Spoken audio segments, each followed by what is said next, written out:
So today I'm joined by our Chief Executive, Mr. Tobias Alando, where we'll be having a small deep dive and discussion in about the manufacturing industry, the sector as a whole, looking back and looking ahead to just see where we're going and the lessons we can take along the way.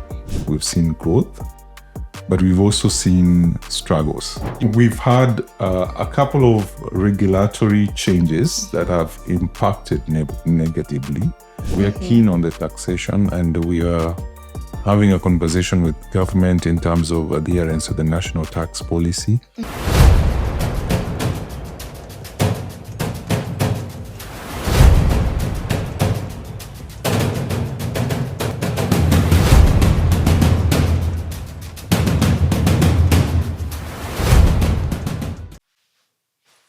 Hello, everybody, and welcome to the Industry Today podcast, a production by the Kenya Association of Manufacturers. On this podcast, we delve into opportunities in the manufacturing sector, trends, and tips on how to just grow the sector as a whole. So today, I'm joined by our Chief Executive, Mr. Tobias Alando, where we'll be having a small deep dive and discussion in about the manufacturing industry, the sector as a whole, looking back and looking ahead to just see where we're going and the lessons we can take along the way. Karibu sana. Thanks for having me along, too.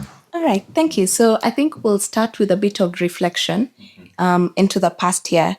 So how would you describe the overall manufacturing sector looking back? So I'll describe it in terms of mixed reaction. There's mixed reaction. There's definitely investment that has come in.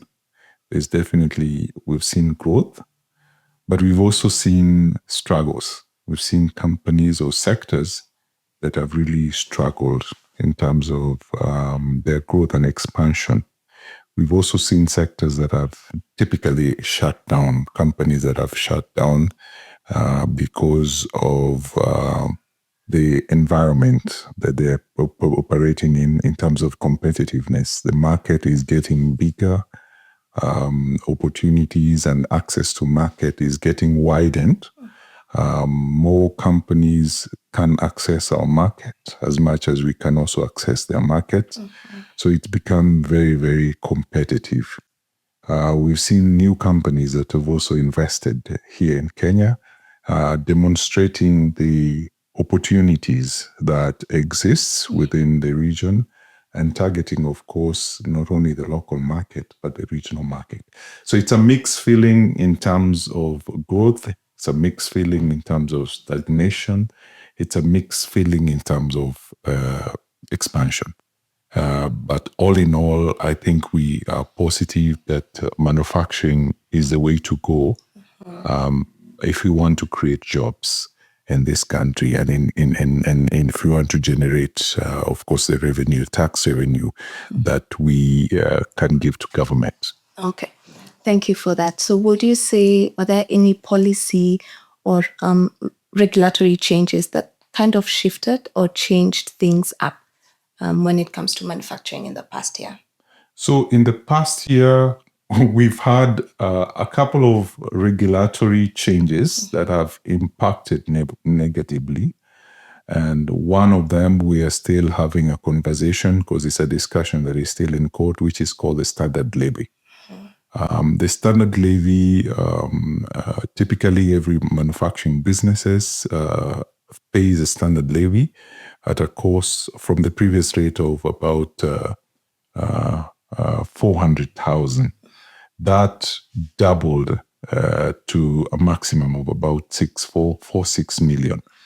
That increment is huge for any business. And the matter is in court right now because from where we sit, I think the increment, as much as KEBS tried to justify it, the increment was enormous. It was too high.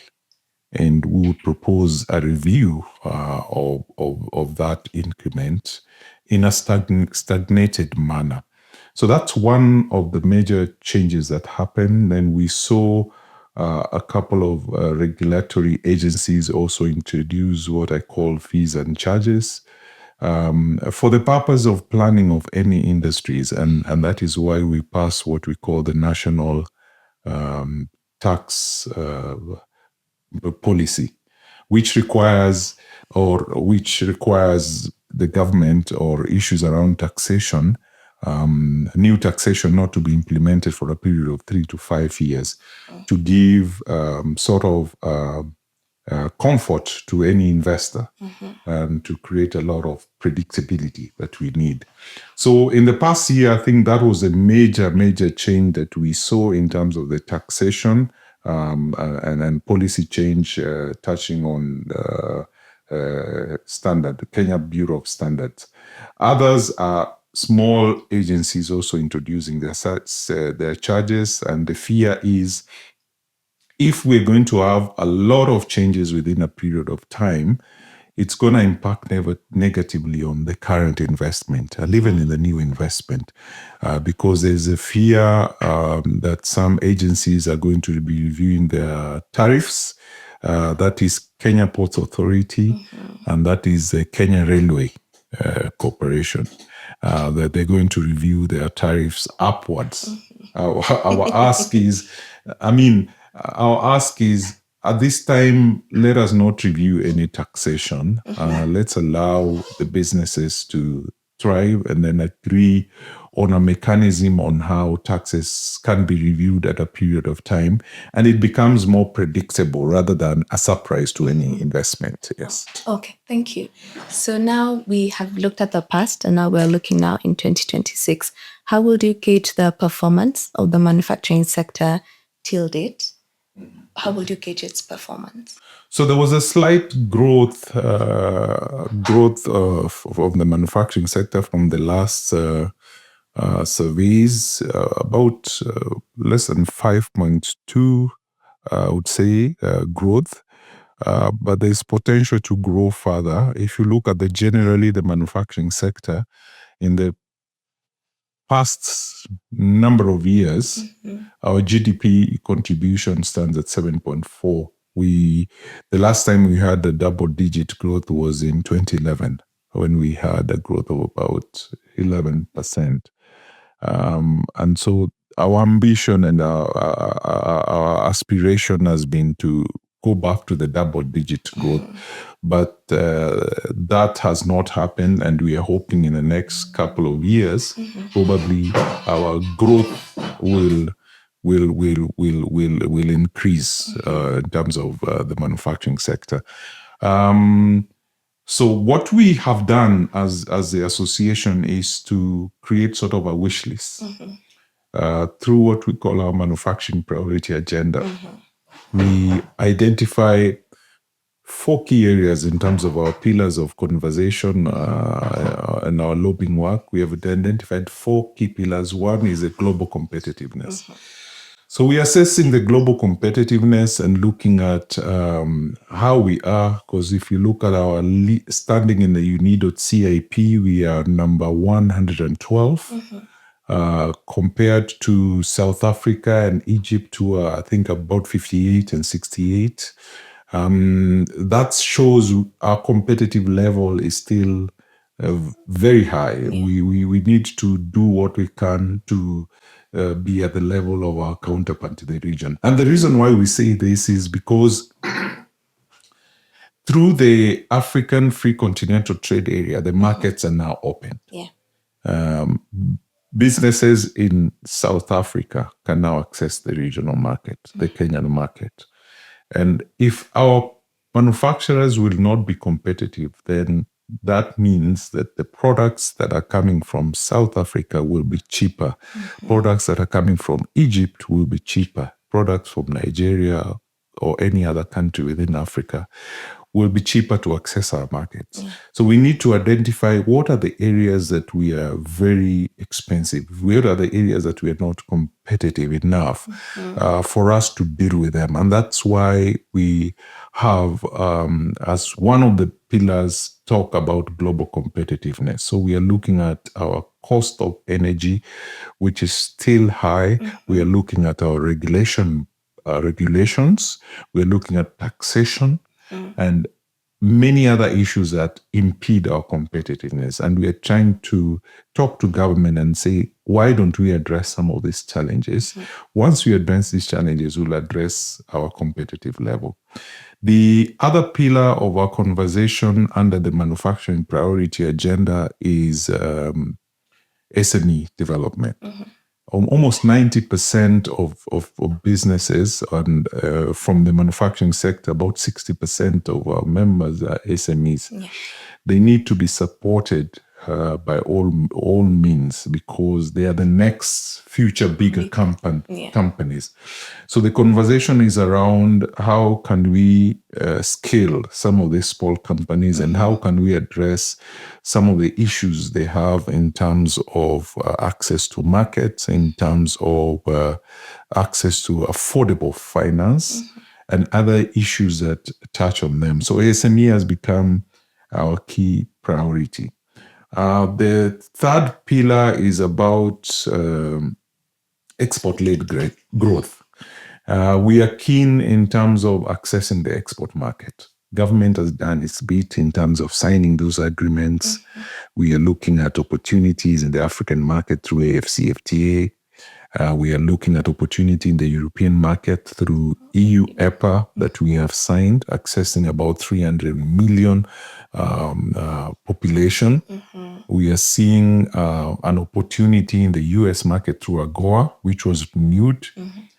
We are seeing an opportunity through the Middle East market.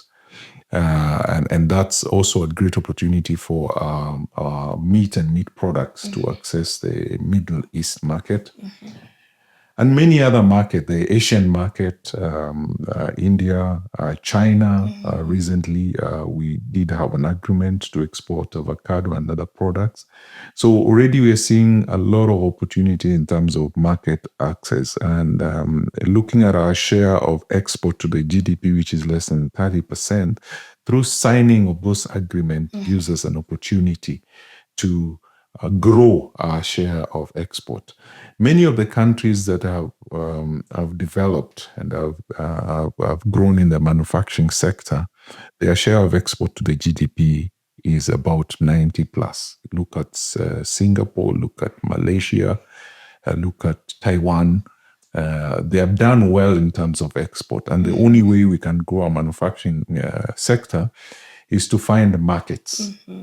So from within KM, what we have been driving is trade missions also.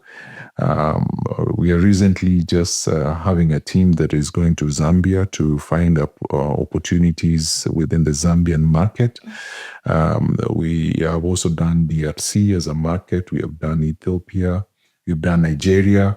So from KM, we facilitate those trade missions for us to access the markets within Africa and even externally. And we've been having conversation with different counterparts in those key markets in Europe, in Africa, in Asia, to see how can we export our goods. In most cases, we've been importing raw materials, but we need to turn the tables and see what else can we also export. The last pillar that we are keen of in terms of our manufacturing priority agenda is agriculture for industries. Agriculture contributes about 24% of our GDP. So agriculture is main, but the linkage between agriculture and manufacturing has been not very good. We import most of our raw materials in terms of the manufacturing sector. We still import maize. We still import other products that can be produced locally. So we need to create sort of a level of linkage between the farmers and the off-takers and the manufacturers to ensure that what is required is produced here. Our farmers can produce them, so that we're able to produce enough maize, we're able to produce enough groundnuts to make peanut butter, we are able to produce enough tomatoes to make tomato paste, we're able to produce other products in terms of farming. So there's an opportunity. So that linkage is what we are working on between the farmers and the off-takers to guarantee farmers that whatever they plant will be bought, and also to guarantee the producers that whatever is planted will be produced. So it's a direction that as a country we need to go to promote a lot of value addition and processing rather than selling or exporting finished products, raw materials, rather than exporting finished products. So we are clear in terms of our manufacturing priority agenda on the conversations on areas that we want to engage. We have developed a policy document and we're using it to engage different government agencies to see what we can change in terms of the manufacturing sector in the country. Okay. Yeah. I think that was quite in-depth. Yes. And when you actually just listen and go through it, if we were able to tick all the boxes in all those, agendas that we're looking for, I think we'd really be going forward as a nation. Definitely. You had mentioned that there has been a slightly significant growth in manufacturing in this year. So my next question would be, are there specific sectors, right, that you feel are driving growth now, and how they stand out? So are there like specific sectors that you feel are really standing out? Yes. Based on our analysis and assessment, there's been increased investment in the automotive sector. Automotive sector, this is the two-wheelers, three-wheelers, and the buses, and particularly the e-mobility. Because right now, where the world is going in terms of green growth and green circularity, it's a conversation that everyone is driving. We've seen a lot of investment in the e-mobility sector. And I'm looking at the future. The e-mobility sector will be one of the leading sectors in Africa, not only in Kenya, but in Africa, because it's an opportunity for transformation. It's an opportunity to use what we call clean energy and clean transport. And so that is a conversation where we're driving. So e-mobility and automotive is one of the sectors that we've noted that has really grown. The other sector that has really grown is in the cosmetics under the chemical and allied sector. The cosmetics business and beauty products is something that probably many of us never thought that it would be of interest, but because of the population and generation that we have in terms of beauty, our women want to look good, and those products were majorly imported. But it creates an opportunity for many people or many businesses to establish here. And now we've seen a lot of trajectory in terms of that sector. Food and beverage, of course, food, we all have to eat. Yeah, true. So we all have to eat. And in terms of growth, we've seen a lot of investment in the food and beverage sector. Many companies have come in because the population is growing and we need to feed the nation. The other one is building, mining, and construction. The infrastructure investment in the country has also increased, and based on that, we've seen new investment and also existing investment expand in the building, mining, and construction, and that's very positive. We need to encourage more to come in. So in terms of sectors, I would say those are the three key sectors that have seen major transformation. Others have also been growing, but in terms of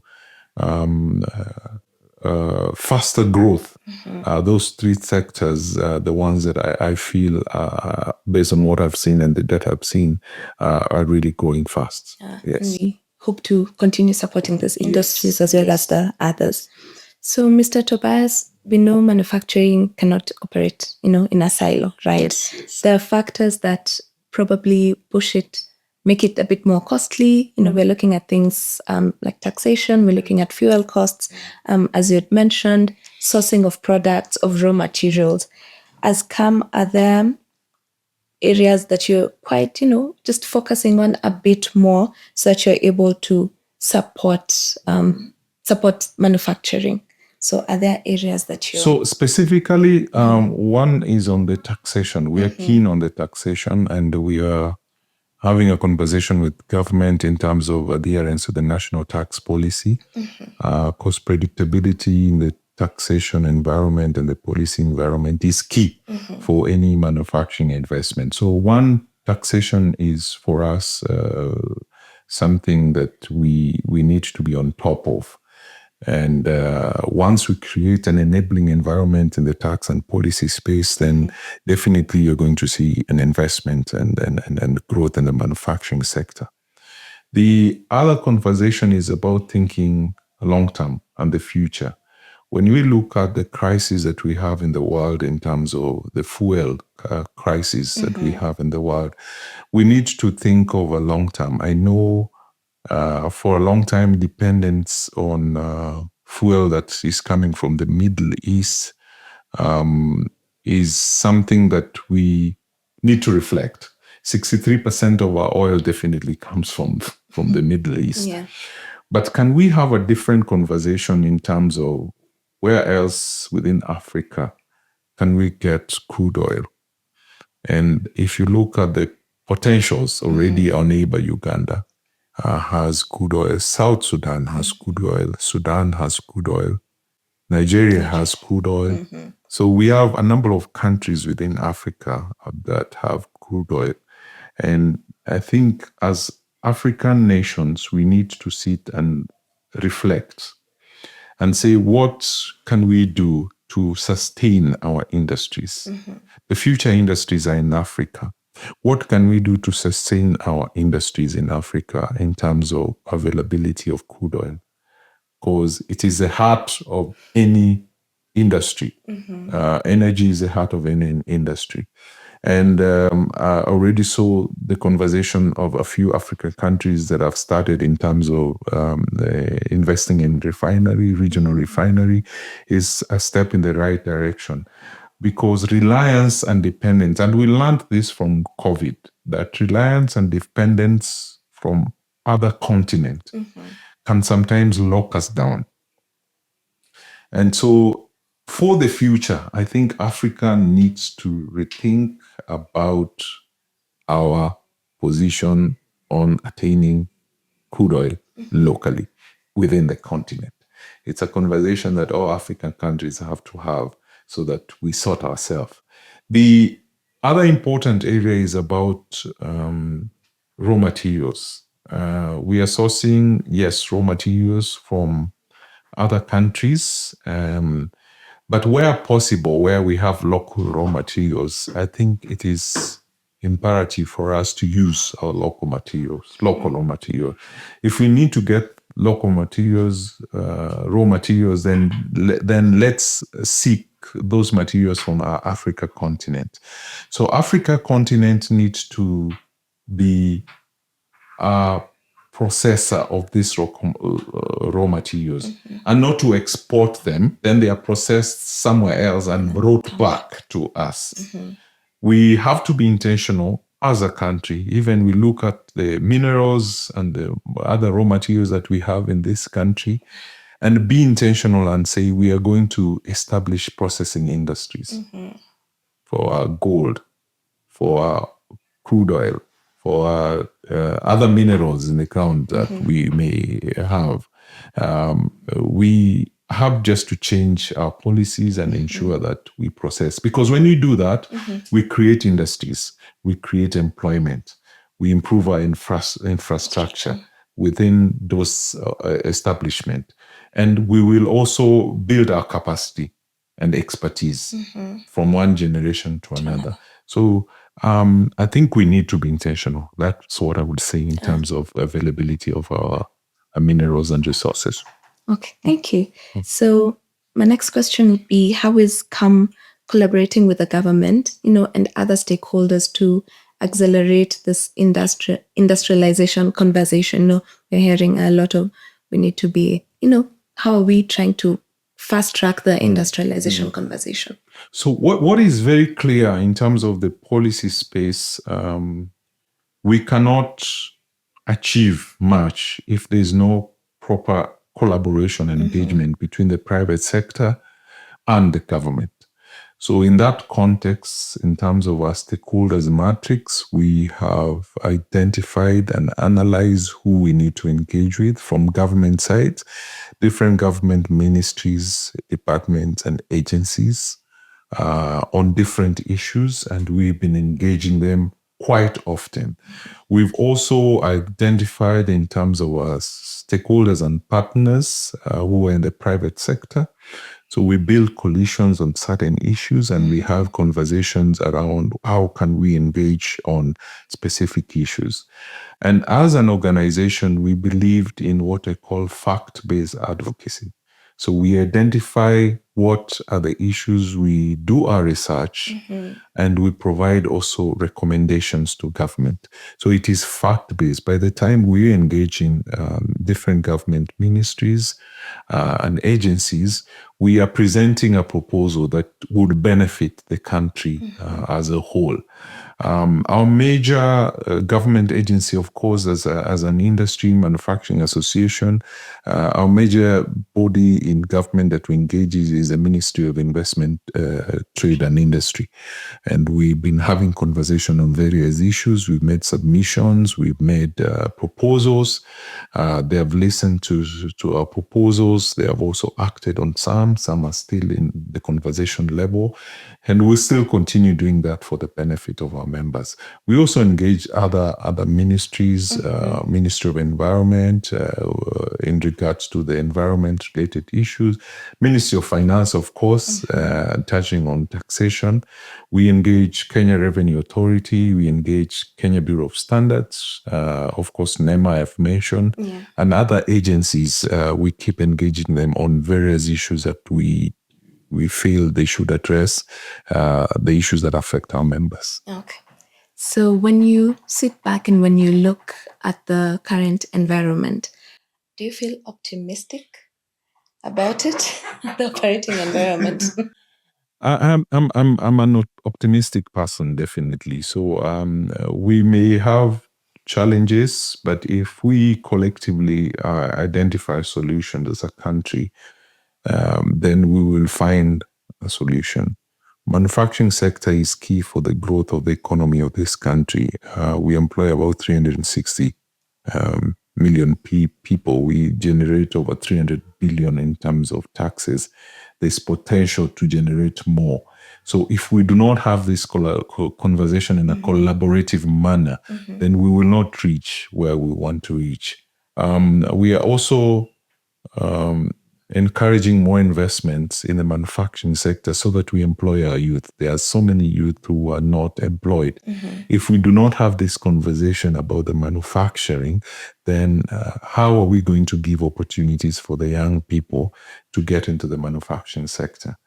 And then we are also demystifying and changing the conversation and encouraging as many people to start manufacturing. It may be in a small way, but as many people as we can have to start investing in the manufacturing sector in a small way, or contribute towards a growth of a sector by either being a distributor, either being a raw material supplier, either being employed. And everyone needs to find a role to play in the manufacturing sector because it's a game changer.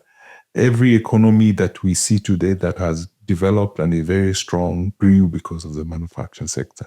So I'm very optimistic that whatever we do, let's drive the manufacturing agenda.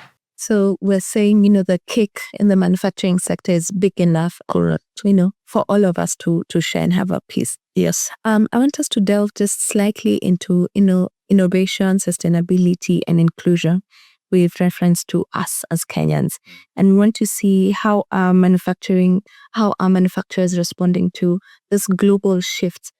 We've had you talk about the green circular economy. So maybe you can just take us through a bit of that, green manufacturing, digital transformation, and the circular economy, and how Kenyan manufacturers are adapting or should adapt into that space. So as an association, of course, we are driving the circular economy conversation. We are driving through our Center for Energy Conservation, Energy Efficiency and Conservation, to our Center for Green Growth. We are driving a lot of this conversation. We've seen in terms of circular economy, sessions that we've held with our members and our partners to ensure they understand the implications of not complying. Some of them is not complying, and also opportunities they may miss in terms of those European markets if they don't demonstrate circularity, they don't demonstrate sustainability in terms of their production. We've also been very, very much active in tree planting exercise, because the target has been to grow as a manufacturing sector 10 million trees. We've done a couple of tree planting exercises. We've adopted a few forests within the country, and we are still doing that. And companies have also taken these initiatives on their own to plant trees and adopt community forests so that we are able to sustain our environment. In terms of general inclusions and the programs that we run, one of the major programs that we run is called the Women in Manufacturing. And through the Women in Manufacturing, we've been able to identify and elevate and create a conversation about what women are doing in the manufacturing sector. The manufacturing conversation for a long time had been dominated by men, but that has changed. We recently, just last week, we had the Women in Manufacturing Gala Dinner, where we awarded about 8 women or 8 categories, and about 15 women were awarded for their excellent work that they do in the manufacturing sector. So this already shows you our efforts towards inclusiveness, the inclusivity, and our effort to demonstrate that women leadership are also crucial in the conversation of the manufacturing sector. We are also driving the youth agenda. We are bringing young people on board to our TVET programs, and we have also initiated Youth in Manufacturing, a conversation that brings young people who are interested or who are already onboarded in the manufacturing field. And that conversation continues, and also creating an opportunity for the young people to understand what the manufacturing sector is, and linking them with companies through internships, and also creating an opportunity for them to be employed. So our inclusiveness agenda remains both to the youth and to the women. We are supporting that conversation. Okay. Yes. Anything for the MSME? MSMEs are also crucial. We drive our MSME caucus, bringing small and medium enterprises together. We do capacity building programs that support the SMEs. We also do linkages, mentorship programs that support them, and linkages particularly between the small and bigger companies, so that they can do business amongst themselves. So SMEs, like I mentioned, 60% of our members are SMEs. We are driving that conversation to support the growth of the smaller companies. All right, thank you so much. So as we slowly come to an end, my question to you, maybe to you as an individual and as the association, moving forward now, 2026, what will success in the manufacturing sector look like? Success in the manufacturing sector will be definitely based on our growth in terms of the contribution to the GDP.